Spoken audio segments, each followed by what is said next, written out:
Hello everyone, स्वागत है आप सबका। मेरा नाम है प्रवीण चक्रवर्ती और आज हम लोग डिस्कस करने वाले हैं स्पेसिफिक हीट कैपेसिटी के बारे में। और भी बहुत सारी चीजें डिस्कस करेंगे, बट आज के टॉपिक को यहाँ पे कुछ कन्फाइंड रखते हुए हम लोग यहाँ पे डिस्कस करने वाले हैं। ओके, तो स्टार्ट करेंगे। क्या होता है स्पेसिफिक हीट कैपेसिटी?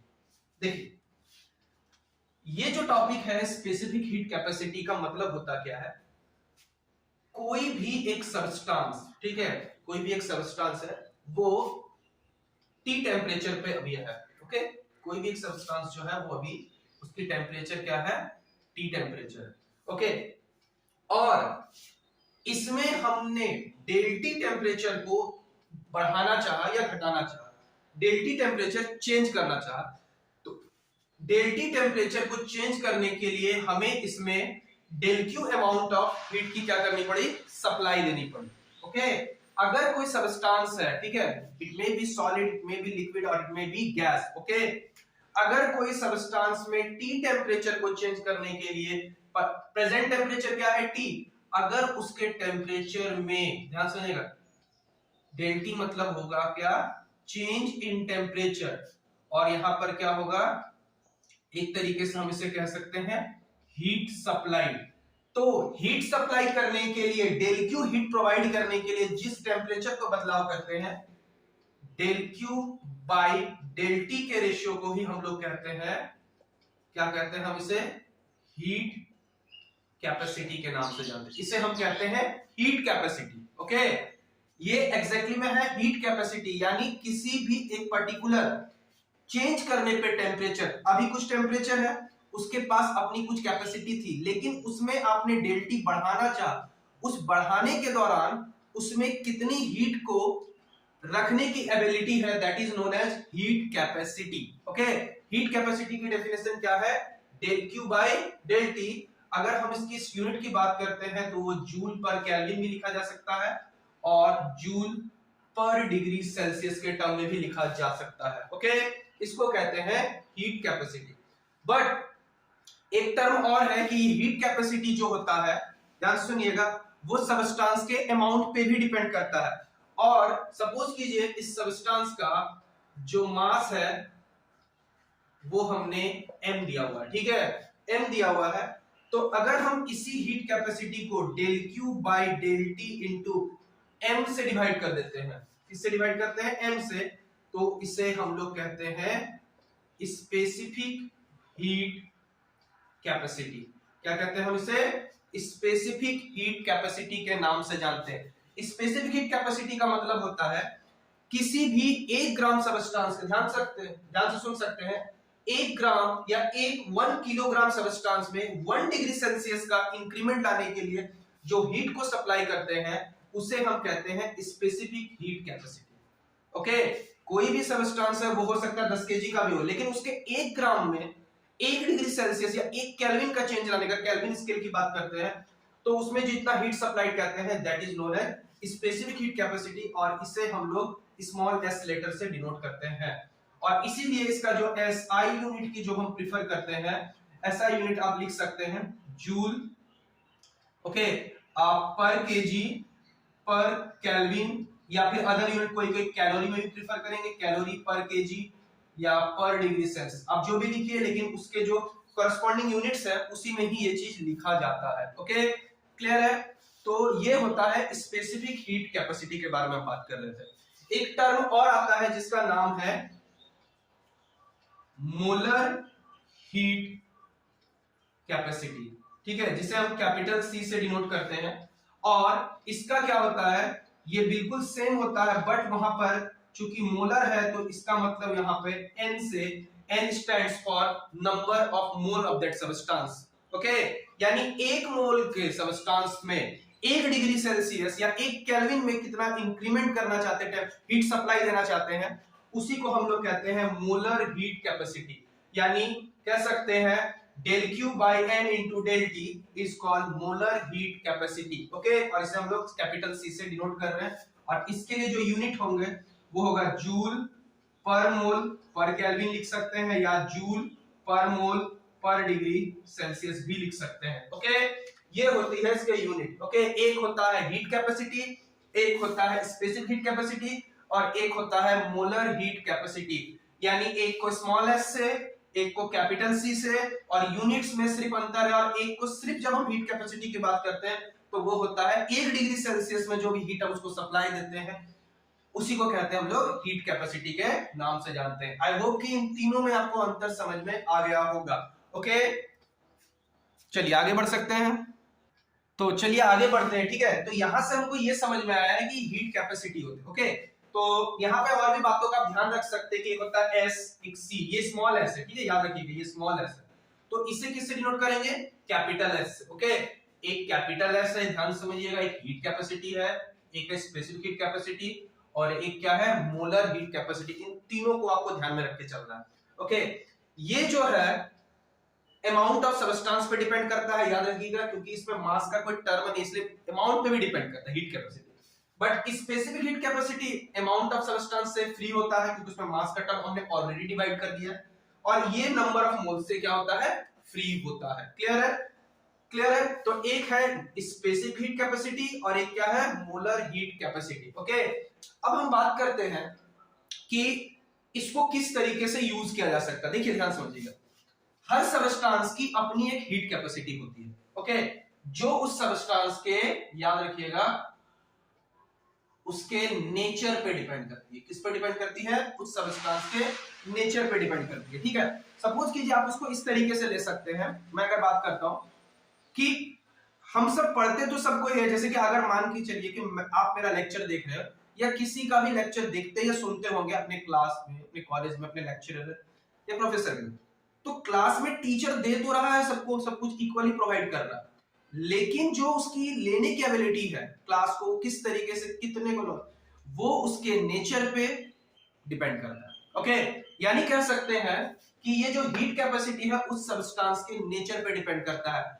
एक्चुअली उसके एटॉमिक या फिर इंटरमॉलिक्यूलर कॉन्फ़िगरेशन पे डिपेंड करता है कि उसके मॉलिक्यूल्स किस तरीके से बंधे हुए हैं, कितनी हीट को अपने अंदर रखने की एबिलिटी रखते हैं। ओके, तो ये होता है उसके नेचर पे डिपेंड करने लगता है।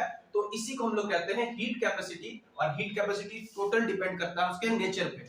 यानी क्लियर करके मैं एक छोटा सा एग्जांपल, जैसे कि मान के चलिए, ठीक है, एक एग्जांपल दे रहा हूं, दो सबस्टेंस को आप ले लीजिए। ठीक है, दो सबस्टेंस मान के चलिए। ओके, जैसे या तीन सबस्टेंस मान लीजिए, ए, बी और सी। ओके, हम सब में क्या करना चाहते हैं? 1 डिग्री सेल्सियस का इंक्रीमेंट करना चाहते हैं। ओके, 1 डिग्री सेल्सियस, डेल्टी कितना करना चाहते हैं? 1 डिग्री सेल्सियस। ओके, लेकिन क्या हुआ कि इसमें 1 डिग्री बढ़ाने के लिए हमको 20 जूल देना पड़ा, इसमें 30 जूल देना पड़ा, और इसमें 40 जूल देना पड़ा। तो इसका मतलब ये है कि इसमें ज्यादा इसकी हीट कैपेसिटी है, यही ना कहने का मतलब है। आप इसमें पुट कीजिएगा तो हीट कैपेसिटी इसकी ज्यादा है, इसके रिलेटिवली कम है, इसके रिलेटिवली सबसे कम है। मतलब क्या है कि इसको 1 डिग्री बढ़ाने के लिए हमें ज्यादा एनर्जी की जरूरत पड़ी ना, ज्यादा हीट सप्लाई की जरूरत पड़ी। जैसे क्लासरूम में बच्चे भी बहुत सारे हो सकते हैं, लेकिन कुछ बच्चों को हमने ज्ञान तो दिया है, लेकिन किसी को ज्यादा और थोड़ा सा इनपुट देने की जरूरत पड़ती है, तो वो कह सकते हैं कि ये। ठीक है, तो डिपेंड करता है कि आपका नेचर क्या है, उस पर नेचर सारा का सारा खेल किसका है? नेचर पे डिपेंड करता है। ओके, तो ये आई थिंक आपको इसकी समझ में डेफिनेशन आ गई है कि heat capacity, specific heat capacity और मोलर हीट कैपेसिटी। लेकिन जो हमारा पूरा ओरिएंटेशन होने वाला है वो केवल किस पे होने वाला है? मोलर हीट कैपेसिटी के बारे में होने वाला है। क्योंकि देखिए इसका रीजन है कि मोलर हीट कैपेसिटी डील किससे करता है? मोलर हीट कैपेसिटी किससे डील करता है? Number of mole. और नंबर ऑफ मोल्स जो होते हैं, ध्यान समझिएगा, आप तो निकाल दो सकते हैं, आप सॉलिड, लिक्विड और गैस के लिए नंबर ऑफ मोल्स तीनों के लिए इक्वली फाइंड आउट कर सकते हैं, लेकिन गैसेस में number of molecules find out करना ज्यादा इजियर होता है। तो गैसेस के पॉइंट ऑफ व्यू से, काइनेटिक थ्योरी ऑफ गैसेस को अच्छे से डील करने के लिए हम लोग क्या करते हैं? मोलर हीट कैपेसिटी पे क्या करना, ज्यादा काम करना पसंद करते हैं। ओके, तो ये चीज हमारा जो मेन फोकस होता है वो होता है मोलर हीट कैपेसिटी के बारे में। क्लियर है? तो आप चाहे तो यहां तक नोट कर सकते हैं, फिर हम आगे बढ़ेंगे। ओके, तो चलिए आगे बढ़ते हैं। ठीक है, यहां से अच्छा, आप यहां पे ये बात ध्यान रखिएगा कि हम इसे, ठीक है, मोलर हीट कैपेसिटी को कोई इसे मोलर स्पेसिफिक हीट कैपेसिटी के भी नाम से जानता है। ठीक है, बट ये है एक तरह का हीट कैपेसिटी, बट आप इसे मोलर स्पेसिफिक हीट कैपेसिटी भी कह सकते हैं। ठीक है, चलिए आगे बढ़ते हैं। अब ध्यान से समझने की कोशिश करते हैं कि मोलर हीट कैपेसिटी अगर हमें समझ में आता है तो मोलर हीट, एक्चुअली मैं मोलर हीट कैपेसिटी बोल रहा हूं, मोलर स्पेसिफिक हीट कैपेसिटी भी अब सही है। ठीक है, तो इसको भी हम लोग चाहे तो दो हिस्सों में बांट के इसको समझ सकते हैं, ठीक है। मोलर स्पेसिफिक हीट कैपेसिटी, ठीक है, जिसे हम C से डिनोट कर रहे हैं, ठीक है। अब इसको हम लोग क्या करते हैं, दो हिस्सों में बांट के पढ़ रहे हैं, ठीक है। एक होता है एट कांस्टेंट वॉल्यूम पे और दूसरा है एट कांस्टेंट प्रेशर पे, ठीक है। और जब हम कांस्टेंट वॉल्यूम की बात करते हैं तो CV वर्ड यूज करते हैं, और जब हम कांस्टेंट प्रेशर की बात करते हैं तो इसे हम CP से डिनोट करते हैं, ओके। और इसका जो डेफिनेशन जो हमने अभी पढ़ा था, याद कीजिए, C डेफिनेशन होता था 1 by number of mole dQ upon dt, okay. ये होता है नॉर्मल इसका definition, molar specific heat capacity या मोलर हीट कैपेसिटी के बारे में बात करते हैं। लेकिन जब हम किसी भी सब्सटेंस में कोई भी ऐसा प्रोसेस यूज कर रहे हैं जिस प्रोसेस में वॉल्यूम कांस्टेंट होगा, तो CV is equal to 1 by n, okay. और वहां पे dQ बाय dt आप इसमें कांस्टेंट वॉल्यूम का कॉन्सेप्ट लगा सकते हैं, ओके। कांस्टेंट वॉल्यूम का कॉन्सेप्ट लगा सकते हैं, और जैसे ही कांस्टेंट वॉल्यूम का कॉन्सेप्ट लगाइएगा, आपने पढ़ा है from first law of thermodynamics, ठीक है। फर्स्ट लॉ ऑफ थर्मोडायनेमिक्स में आपने पढ़ा है कि जो भी हीट सप्लाई होता है उसका कुछ फ्रैक्शन इंटरनल एनर्जी के चेंज में लगा जाता है और rest amount of work done में चला जाता है, ओके। ये आपने पढ़ा। तो अगर आपको ये पता है तो dQ is equal to du, और वर्क डन जो होता है उसे आप लिख सकते हैं PdV के टर्म में लिख सकते हैं, ओके।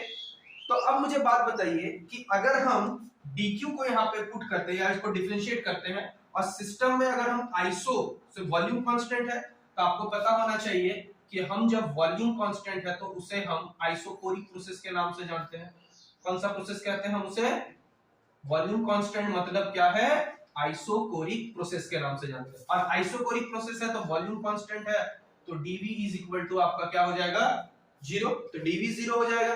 तो अगर हम आइसोकोरिक प्रोसेस की बात करते हैं, यहां पे लगाते हैं आइसोकोरिक प्रोसेस की जब हम बात करते हैं तो dV आपका 0 हो जाएगा, यानी dQ बराबर du, यानी dQ मतलब होता है heat supplied is equal to change in internal energy. So आप लिख सकते हैं CV is equal to 1 by n du upon dt, okay.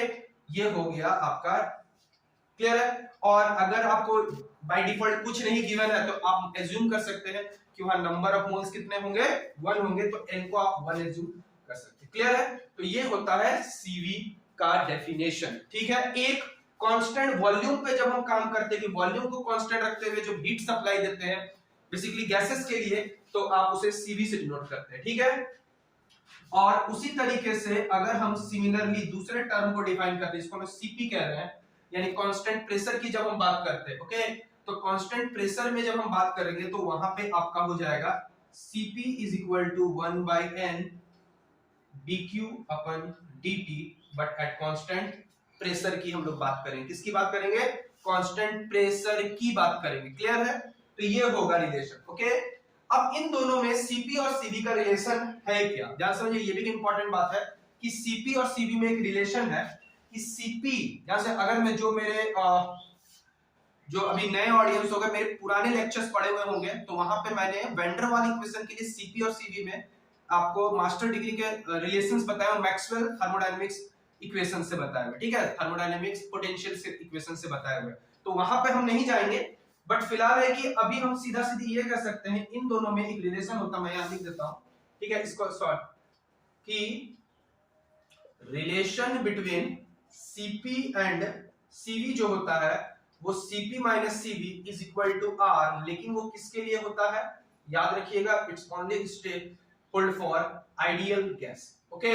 Non ideal gas के लिए नहीं हो सकता, यानी रियल गैस के लिए ये रिलेशन सही नहीं बैठेगा जो वैन डर वाल इक्वेशन को फॉलो करता है रियल गैसेस के लिए। यानी आइडियल गैस इक्वेशन के लिए CP माइनस CV का जो रिलेशन होगा वो किसके बराबर हो जाएगा? वो किसके बराबर हो जाता है? आपका R के बराबर हो जाता है। तो ये बातें कुछ आपको ध्यान में रखनी है मोलर स्पेसिफिक हीट कैपेसिटी के रिलेट में। बाकी इसमें है बहुत सारी चीजें, बट मैं टू द पॉइंट बातों पर भी रख रहा हूं। क्लियर है? तो यहाँ पे आपको ध्यान में रखना है, इसकी भी एक डिराइवेशन होती है अलग से, ये रिलेशन मैंने आपको समझा